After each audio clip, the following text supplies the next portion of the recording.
we've been following the blockchain industry for the last couple of years, and the common thing I've heard from AI people is that the government can't figure out how to regulate blockchain, and it's much simpler than AI. So does it have any chance of regulating AI as it continues to develop exponentially?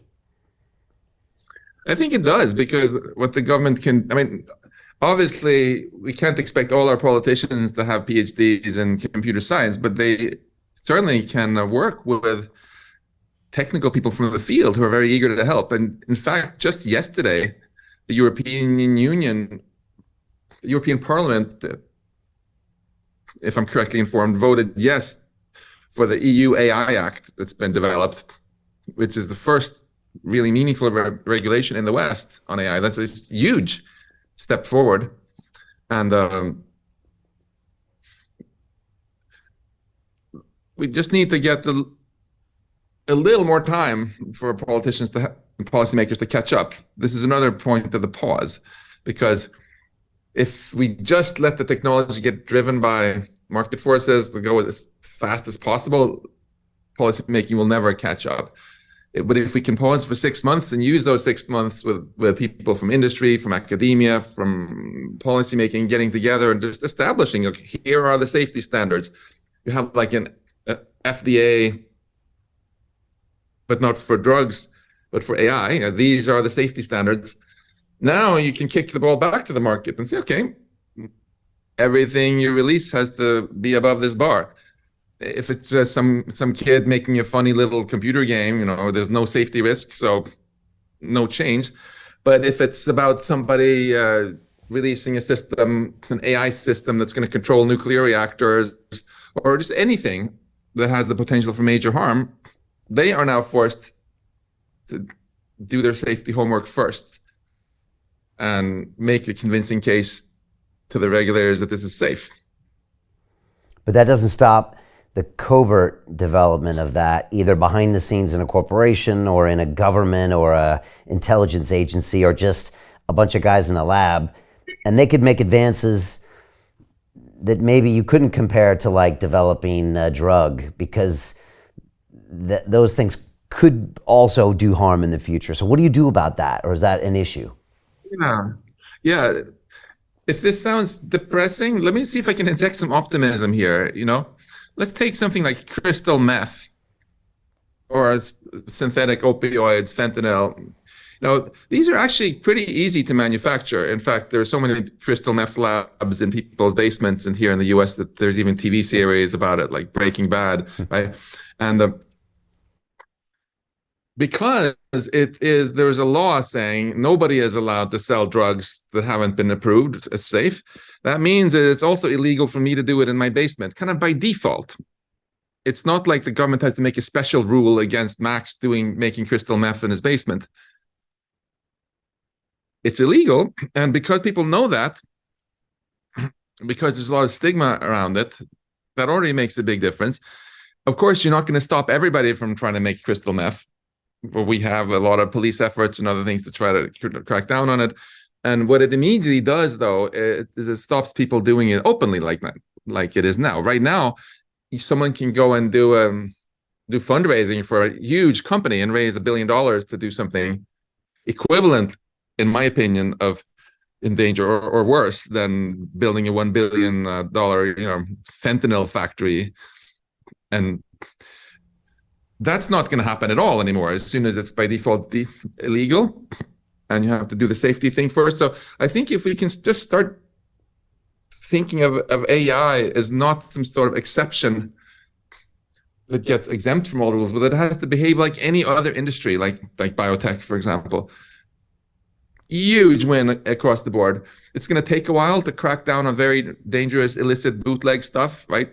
Just like with crystal meth or other things. But at the end of the day, we're in a good position. You also mentioned another really great issue. What about governments doing things in secret? So let's look at biological weapons. There was a huge arms race in biological weapons in the 1960s between mainly the US and the Soviet Union. Then biologists got activated, kind of like AI researchers are now, warning about this and saying, hey, we don't want there to be a weapon of mass destruction that's so cheap that all our adversaries can afford it. And Matthew Messelson here at Harvard convinced Richard Nixon of this, and he convinced Brezhnev, and there was the international bioweapons ban. It's great. Now, after that, it's known that both the Soviet Union and the US cheated on the ban to various degrees.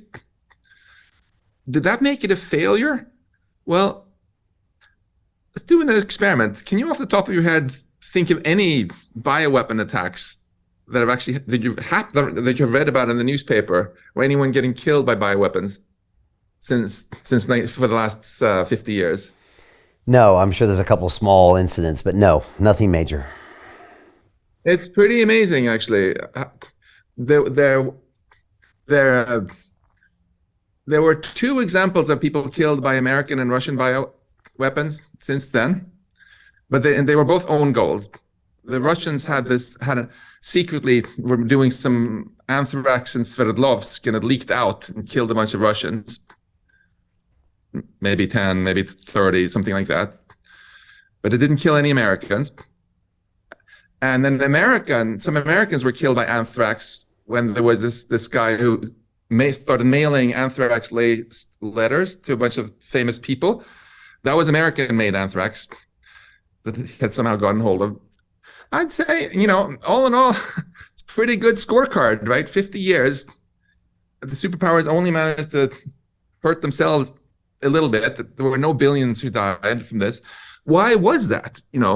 Why was it that they didn't use it on a massive scale, even though they were cheating? Well, because the stigma was so huge. Because people had, on all sides, including the Americans and the Soviets, been saying this is disgusting bioweapons. It's absolutely gross, and we're not building them. It became viewed as disgusting, and the last thing either of the cheating superpowers wanted to do was admit that they had them, right? So every time there was a little conflict somewhere, proxy war in some place, they made this calculus, like should we start using bioweapons in Afghanistan or whatever and get a little edge? They always concluded, no, it's absolutely not worth it, revealing that we have them just for this relatively minor thing.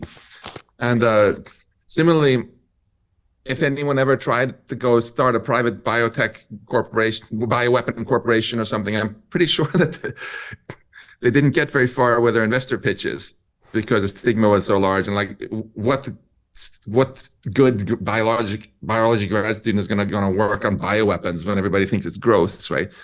So if we can start getting this kind of stigma against uncontrollable AI systems that could wipe out humanity, I think we'll be in exactly the same situation as with bioweapons.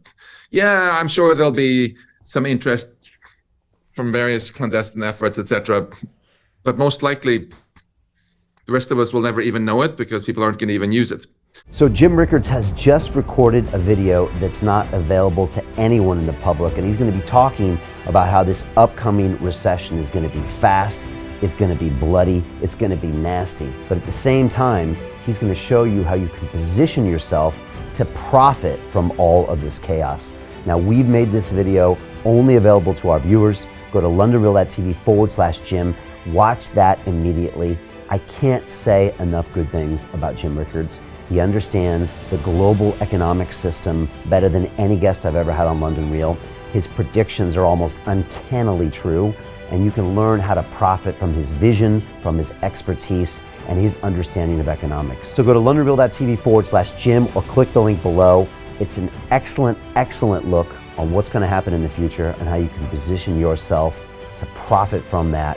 Jim is one of the best in the business, one of my favorite guests on London Real, and he's very, very good at predicting the future and showing us all to profit from it. So click the link, and I hope you enjoy.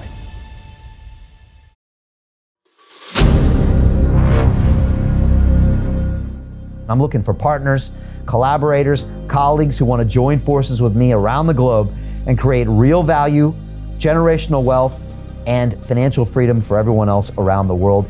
Get involved in the cryptocurrency markets, get involved in the NFT markets. This is your moment. Life all comes down to a few moments. Don't let this pass. Now it's not too late. Next year is going to be too late. Ultimately, this is about freedom. That's the way I see it. This is about giving power back to the people and enabling billions of people worldwide to use the financial markets to improve their lives and those of their friends and their families and their communities. Honestly, I think it's a violation of human rights not to allow people basic access to financial services. Because right now people are being kept in the dark, they're being robbed of education, and it's a travesty. And so I'm looking for people that want to join me and be a part of this solution. And that all happens inside the DeFi Academy. The gains my students are making are absolutely amazing. Double, triple digit gains in the first month alone. That's amazing. This will change your life. Now is the time to get involved. I'm going to tell you exactly how my students in my academy made money in the last 30 days. I'm talking about real trading results. And let me just whet your appetite a little bit. Let me hit you with some numbers. I'm talking Brendan from New Zealand is up 68.77% on the month. Steve from Europe up 83%. Albert in Singapore up 169.9% on one single trade.